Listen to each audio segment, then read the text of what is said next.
Ibang-iba naman talaga ang atake ng Hikari sunscreen. Akala ko nung una, walang epekto sa skin ko. Very lightweight lang siya. Hindi mo ramdam yung bigat ng cream na ipinapahid mo. As in, parang wala kang inilagay sa mukha. It's good kasi wala yung feeling na parang nape-pressure ang skin. Wala din yung feeling na parang may something sticky sa mukha. Literal na hindi mo ramdam na may pinahid ka sa face mo. Jackpot din na kaya niyang takpan itong mga eyebags ko. When you reached late 40s, maraming changes sa skin. Kaya malaking factor ang pagpili ng mapagkakatiwalaan na skincare products. Tamang-tama itong Hikari. Pwedeng-pwede siya sa lahat ng type of skin. Talagang recommended ko ito sa mga may sensitive skin.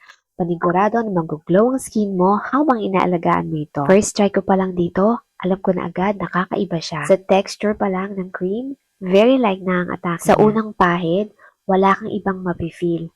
Walang heavy ingredients. At higit sa lahat, hindi mo mararamdaman na may white cast. After a few seconds na pagpahid mo, makikita mo na yung outcome. Nag-iiwan siya ng glow sa skin. Tinatakpan niya yung black around sa circle ng mata ko at pinapupusyaw niya